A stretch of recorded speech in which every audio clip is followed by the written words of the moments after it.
Welcome to Adventures in Accessibility, a podcast that explores the far reaches of disability, access, and inclusion, with your host, Emily Schumann. Hi, everyone, and thanks again for joining us. Today's guest is Chai Feldblum, a longtime civil rights advocate and scholar. As legislative counsel to the ACLU AIDS Project in the late 1980s, Chai played a leading role in drafting and negotiating the Americans with Disabilities Act of 1990. She later played the same role on the ADA Amendments Act of 2008. She also led the drafting and negotiating of the Employment Non-Discrimination Act, a bill to prohibit discrimination in employment on the basis of sexual orientation and gender identity. As a law professor at Georgetown Law, Chai created a federal legislation clinic where she and her students helped nonprofit organizations advance their legislative social justice goals. The clinic's clients included various disability organizations and Catholic Charities USA. Chai also founded and directed Workplace Flexibility 2010, an effort designed to bring employers and employees together on policy approaches to advance workplace flexibility. Chai served as a commissioner of the Equal Employment Opportunity Commission, or the EEOC, from 2010 to 2019, where she played a significant role in establishing the rights of LGBTQ employees under existing sex discrimination laws, enhancing the employment of people with disabilities, protecting the rights of pregnant workers, and leading a proactive effort to prevent harassment in the workplace. From 2019 to 2021, Chai was a partner and director of workplace culture consulting at Morgan Lewis, where she helped employers create safe, respectful, diverse, and inclusive workplaces. She continues to consult with Morgan Lewis on selected projects. In 2021, Chai became a freelance civil rights advocate. She assists with legislative and regulatory work regarding civil rights, particularly for LGBTQ+ people, people with disabilities, and women. She also serves as vice chair of the Ability One Commission, a federal agency devoted to the employment of people with significant disabilities. Chai attended Barnard College and Harvard Law School and clerked for Judge Frank M. Coffin on the First Circuit Court of Appeals and for U.S. Supreme Court Justice Harry A. Blackmun. All right. Well, hi, Chai. Thank you so much for being our guest today. We're honored to have you. Thank you. It's wonderful to be here.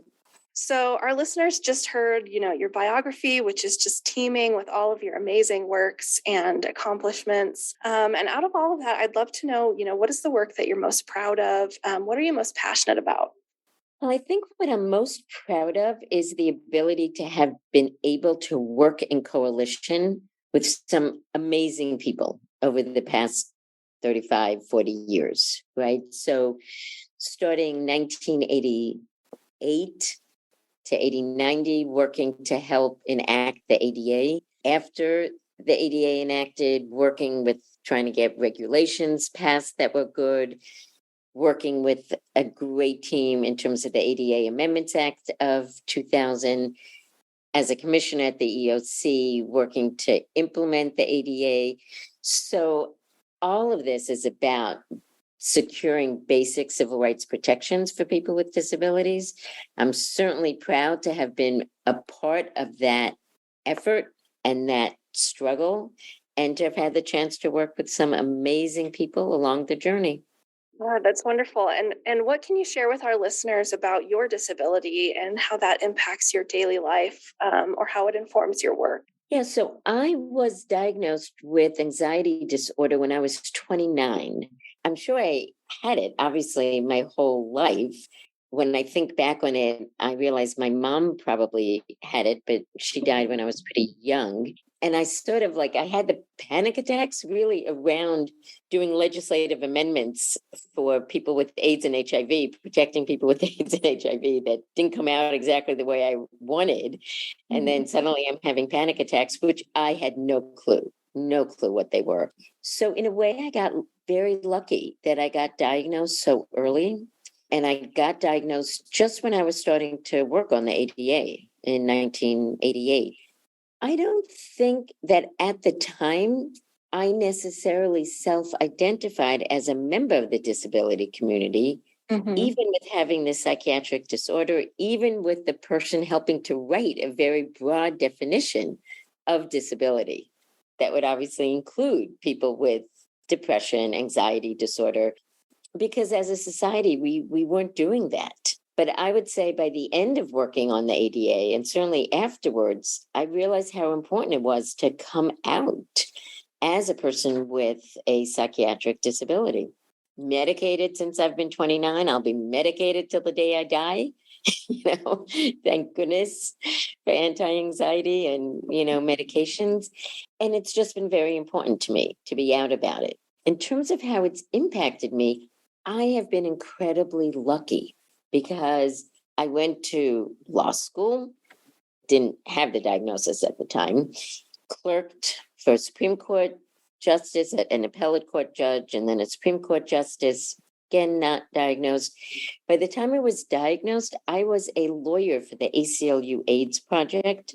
You could be open about anything, and I'm also a lesbian. And so I was open about that at the time. And then I was a law professor for 19 years and was open about being both a lesbian and having a psychiatric disorder. But I'm a tenured faculty person, right? Look how much control and autonomy that is. Mm-hmm. And then I was a commissioner of the EOC. Again, incredible control and autonomy. Then a partner for 2 years at a law firm. And now vice chair of an Ability One commission that's all about hiring people with disabilities. I got lucky in my career. But I will tell you, lots of other people with anxiety disorder or depression or any other number of psychiatric disabilities don't feel comfortable coming out and therefore don't feel comfortable asking for the accommodations that they need in order to be successful in their job. Before we get into kind of your thoughts on the ADA and your work at Ability One, I'd like to just know a little bit more about what does a day in your life consist of typically? I officially said a year ago that I was retired. I no longer say that because I'm clearly working part-time as a special government employee as vice chair of the Ability One Commission. And I'm also doing a significant amount of volunteer work. So as well as some consulting on the side on diversity, equity, inclusion, and accessibility. So if I think about a typical day, I just came off of a working group trying to figure out what's the fair and ethical way for employers to use artificial intelligence in employment. And so I'll be, helping to write part of that report. The day before, I'm talking about racial equity and intersection with disability and LGBTQ status because I'm on the board of advisors of the RAND Center on Racial Equity. Another point of the day, I'm talking with a group about what their policy on anti-discrimination, anti-harassment, and creating a safe and respectful workplace should be. So those are all like sort of small volunteer stuff or some small paid. But then otherwise on my Ability One work, I'm reading policies, regulations, statutes. I'm meeting with the career staff. I'm meeting with disability stakeholders. My work on the Ability One Commission is very similar to what I did in various policy jobs. While the other work is sort of things that I choose to do to help make the work a better place without having to have one full-time job. That's great. And I'd love to know, since you were, one of the key people helping to draft the ADA, can you tell us what do you see as the importance of the ADA? The ADA was groundbreaking. We all know that, right? It wasn't the first civil rights bill protecting people with disabilities. That happened in 1973 when we got Sections 501 and Sections 503 and Sections 504 of the Rehabilitation Act of 1973, which prohibited discrimination against people with disabilities under Section 504 by any entity getting federal financial assistance. Mm-hmm. So that's like hospitals and schools were the main groups covered. And then Section 503, federal contractors, and 501, federal agencies. So we had that law, but we didn't have a law that said broadly to society that people with disabilities deserved civil rights, deserved not to be subjected to discrimination in private employment, in private businesses, as employees, as customers, clients, etc. So I think the importance is probably threefold. One is the message that it sends, right? We're not talking about charity, we're talking about civil rights. We're not talking about pity and, oh my God, how can you possibly be a blind person and manage in this world? It's like, yeah, I manage. And actually, I could do a very good job as a blind person if I got it, right? So I think it was a very important message about the role that people with disabilities deserve to play in society. I think it had a second very practical impact in terms of physical accessibility, not anywhere where we want it to be. I think each time any of us go into a restaurant with just one step, and we know that for the last 30 years, they should have put a ramp over that step because it's, quote, readily achievable. Mm-hmm. So it's not everything we want, but it's a lot more accessibility than we had seen, especially with new construction. So, we're not needing to worry about attitudes with that accessibility where, you just, the construction world needs to know about, and they do. And then third, in employment, I think it has some significant effect, albeit not enough, but it has an effect in that, especially if you're already employed and you have a disability and you need an accommodation, you now can ask for that accommodation and therefore be successful in your job. Now, you need to feel safe to come out with that disability and explain the accommodation you need. Under the law, if you have a disability, it's making you not perform well, and then you are told, well, sorry, we have to terminate you because you are in fact not performing well. You cannot at that point say, oh, but actually I have a disability. And if I had gone in accommodation, then I would be performing well. It doesn't go backwards. It's not retroactive.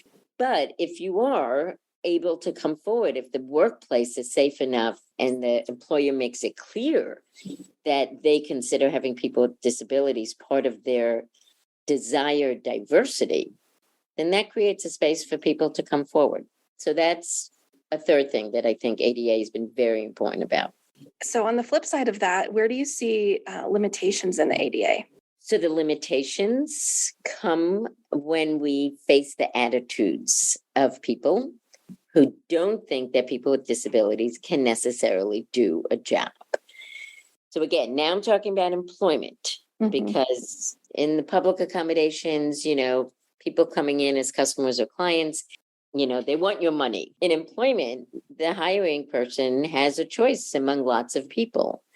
And if you have someone who has a manifest disability, so this tends to affect people with manifest disabilities, folks who use wheelchairs, little people, you're deaf, blind, autism in a way that's very noticeable, right? Hiring folks just want to hire people that they think aren't going to cause them any trouble. And if they have three people and, out of the three, two seem very qualified, but one is using a wheelchair or one is deaf, I think unless they have a reason to act otherwise, they will just somehow over and over again not hire the person who is blind or deaf or uses a wheelchair. And let me tell you, they will never say it in a way that you can bring an ADA claim and say it was because of this. Life doesn't happen that way. So I think the ADA is inherently limited because it is solely a non-discrimination law to move the needle on increasing employment for people with the most significant or manifest disabilities. So, how is it that you think we can move that needle and employ people with disabilities? Is it some sort of incentivization for employers? How can we go a step beyond the ADA? So I think the most important place is to start as culture. Again, it's about attitudes. It's about not realizing that diversity in your workplace should also mean diversity of people with disabilities, right? So it's about changing people's attitudes, of which law is really only one small piece of changing attitudes. It's an important piece of the puzzle, but it's just one. So I think the fact that the folks who grew up with the ADA, right? ADA celebrated its 32nd anniversary a few weeks ago. The folks who grew up with the ADA, they call themselves the ADA generation, which I completely love. They grew up with a different set of expectations, and those expectations ripple through society. So I think that's the most important thing, is the cultural change. Now, law can help. And one of the ways is that it can create incentives as opposed to just the non-discrimination. And, I mentioned in 1973, Section 501 of the Rehabilitation Act covered federal agencies. And it didn't just say you can't discriminate. It said you federal agencies have to take affirmative action to employ people with disabilities. And Section 503 said the same thing with regard to federal contractors. You have to take affirmative action. Now, the question is, what does that translate into?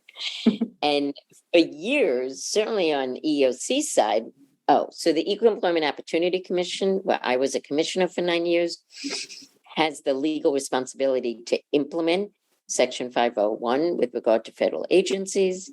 And this office called Office of Federal Contract Compliance Programs, which sits within Department of Labor, they had the responsibility of implementing the 503 affirmative action requirements. EEOC from the beginning was very good at collecting data from federal agencies about how many people with disabilities they were hiring.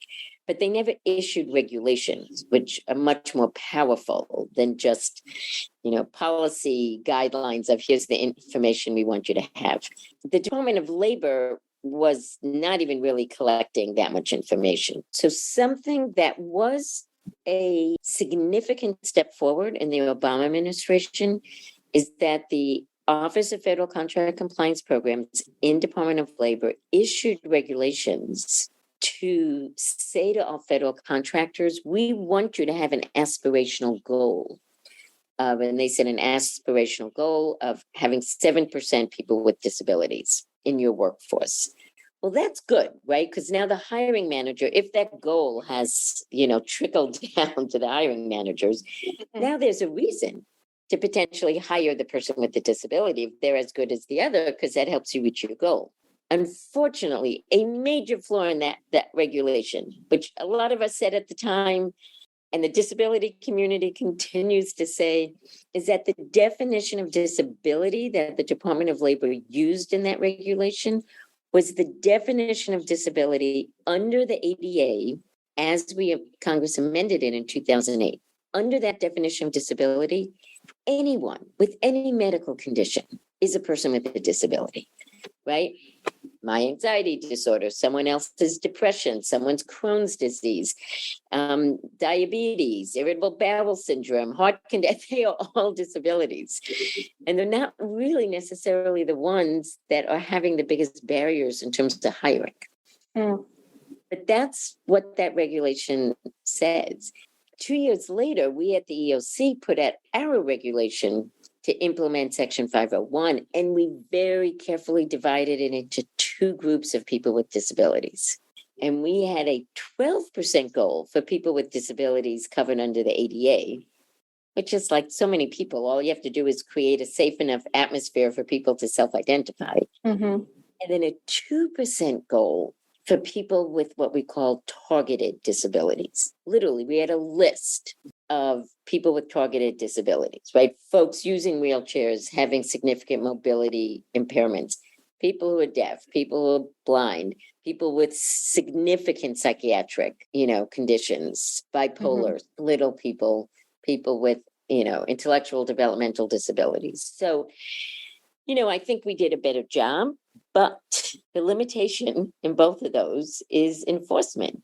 I will tell you the numbers at the federal agencies have gone up on hiring people with targeted disabilities since the regulation. So I'm pleased with that. But if they haven't gone up at some agency, there's not really anything EOC can do other than publicize it, And at Department of Labor, if a federal contractor doesn't meet its aspirational goal, what are they going to do? The only thing you can do is yank the contract. And they're never going to do that. It's just not going to happen. So it's not nothing. It's better than the ADA because it does create aspirational goals, and goals focus the mind. And I like that, but it has its limitations as well. That's interesting. Now, you mentioned a little bit ago that you sort of pretended to retire and then kind of ended up back at Ability One Commission. And so I'd love to know a little bit more about, why did you join Ability One and what do you kind of hope to accomplish during your service there? So when I learned about Ability One, which was late, it wasn't an entity that I knew much about, I realized that Ability One had the potential to be sort of the third leg of that stool to really move the needle on hiring people with disabilities. Because Ability One was all about leveraging financial incentives, not an aspirational goal. So what does that mean? So Ability One has a history that is completely antithetical to our philosophy now in the disability community. So let me make that clear. So it's a program that has to be changed and modernized. And I always like a challenge. And so that's why I said yes when asked to being on the commission. But it's a challenge that is worth undertaking.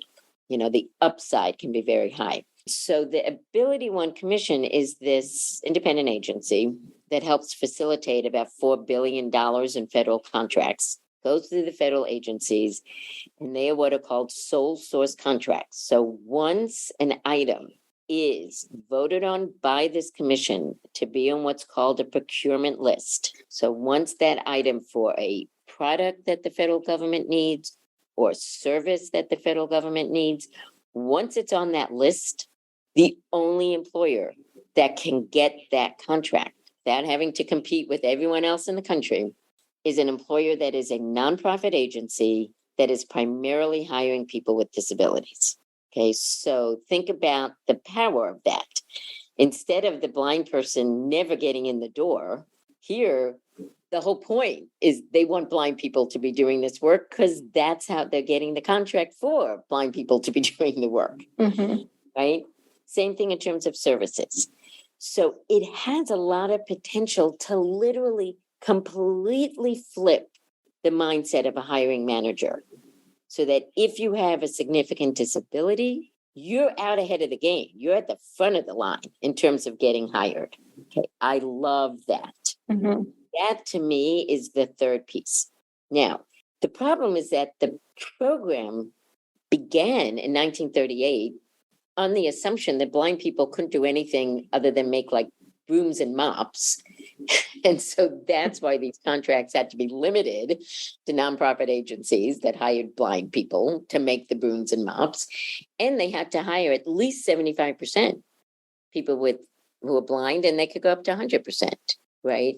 And then it got amended in the 70s to include people with severe disabilities who are actually defined as people who could not work in normal competitive employment. I mean, it's like the essence of charity, right? You can't get a job anywhere else. So we'll figure out what are these sort of mundane contracts that you can do being janitors or in dining rooms. And we're going to make sure those contracts go only to you. And by the way, they were allowed to pay some minimum wages because they were assumed not to be productive. So there's a history of the contracts being contracts that are not very great in terms of the types of jobs they offer and segregated.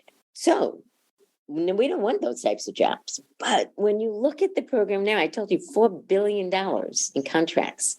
Some of these are very sophisticated contracts. Manufacturing is very sophisticated now. There's IT services. There's tons of jobs that are being paid very well. We just, the Ability One Commission finally issued a regulation 2 weeks ago saying you cannot use sub-minimum wages in any Ability One contract, okay? That's great. 15 years ago, that might have covered, I don't know, half of the employees. Do you know how many it covers now? Out of 40,000 employees, 1,200 employees. 1,200 out of 40,000 was still being paid sub-minimum wage. Now, that's 1,200 too many. Right. And our regulation will now fix that. But they're actually pretty good jobs. The problem is there's still all this segregation because the statute requires that segregation, requires that overemployment. So I always like tough challenges. And I came onto the commission together with 3 other commission members. The only way you do this is with a team. Like I said, what I like the most is working with the team. We're definitely having a significant strategic direction change in the program. And anyone who wants to read our strategic plan, or even just I did a little medium piece on why the strategic plan is important. We are working to ensure that every job in this program has at least 4 components, none of which is limited by the statute. It can all be done under the statute. They have to be paying competitive wages and benefits, not just minimum wage, but competitive. They have to treat their folks working as full employees covered under all employment laws. They're not people receiving rehabilitation services. They might be in some other area, but when they're on that job, they're on the job, they're employees. And then 2 things that they won't get in the private sector. So I think very positive. An individual job customization conversation, like making sure they're in the right job and that they have the right supports given their disability, and a person-centered employment plan. So where do you want to go next? So it's the exact opposite of thinking, oh, these are people who can never really work, so let's just give them something to keep them busy. We're now going to require that they are engaging with these employees about where do you want to go next? What skills do you want to achieve? Consistent with the disability, of which, the options are way wider than most people have sometimes been taught to believe about themselves.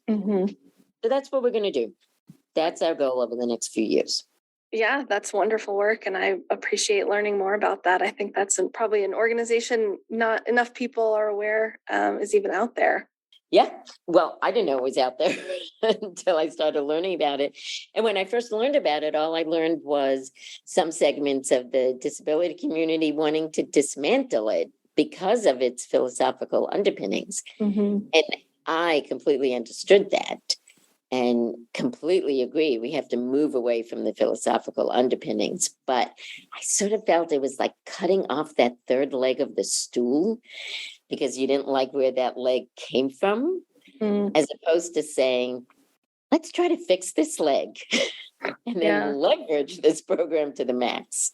So as a lawyer who works on civil rights, I'm really curious, what are some of the cases that you've been involved in that you feel have been really impactful? So I have not been a litigator.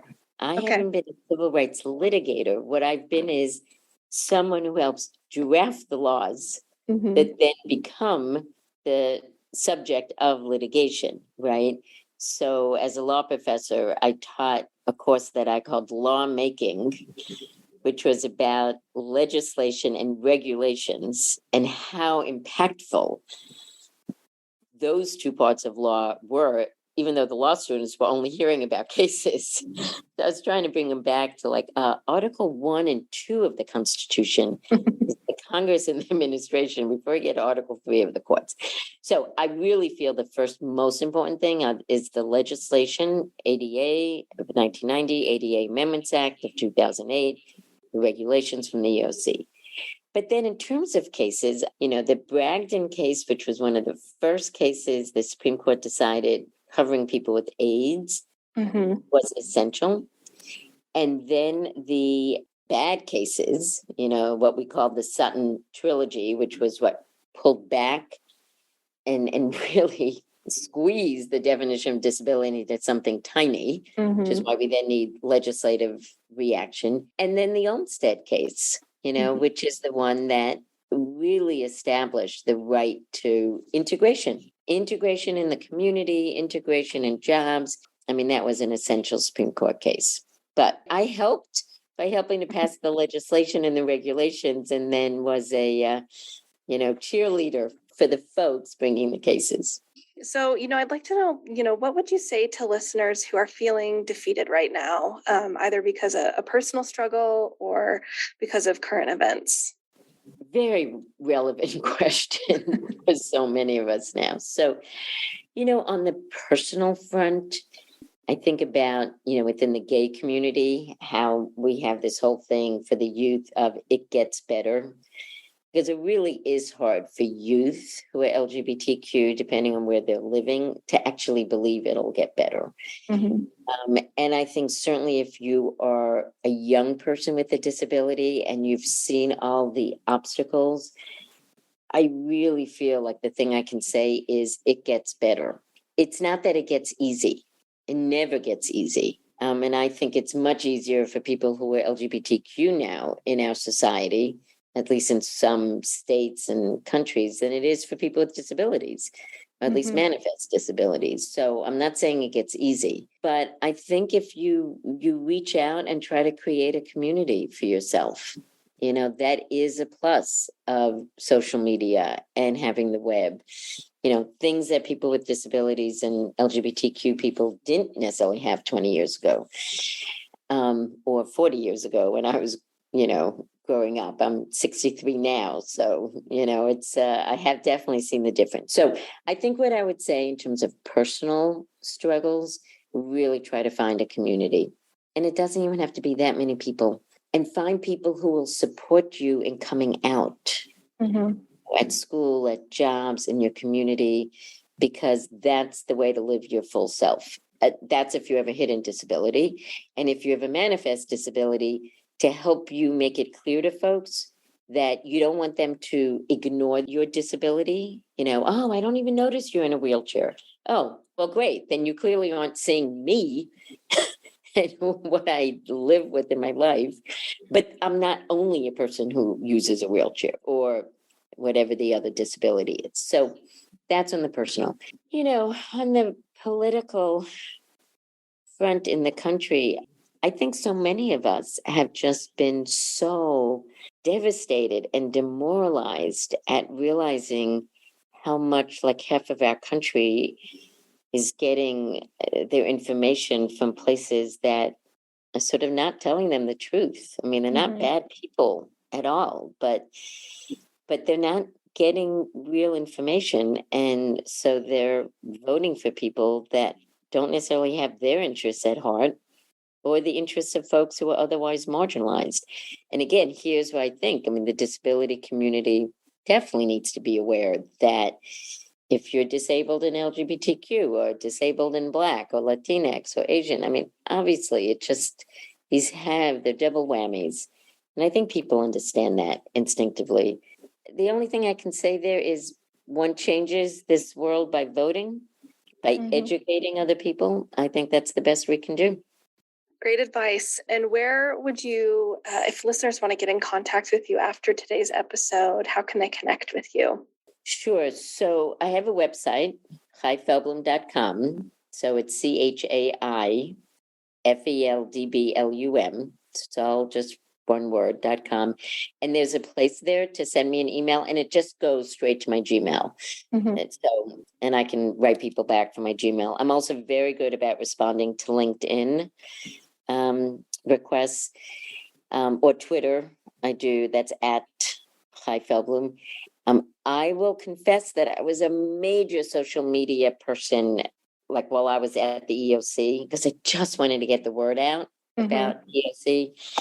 And then I cut it all out when I was a partner for 2 years at a law firm. And so I'm slowly trying to get back in. So you can get to me through my website and encourage me to get back on Twitter and Facebook more often. Well, is there anything else you'd like to share with our listeners, or anything that we didn't ask that we should have? I think what I want to share is that things like the ADA centers are really fantastic. I mean, I know a number of them. I think this is all part of finding a community, and it may be starting through an ADA center, or maybe starting through an independent living center. I was talking to someone else on a podcast, and she said, this isn't just a podcast, it's a movement. And that made sense to me, right? Podcasts and other events are really all part of a movement. And, to end with where I started, a movement is about moving with other people, and don't ever feel you should be doing this on your own. It's not fun, and it's not as effective. So find the compatriots. Well, thank you so much for your time today. You are very welcome, and thank you for all of your work.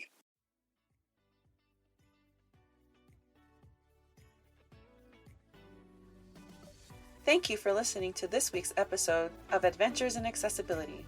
Tune in next time for another dive into the unknown.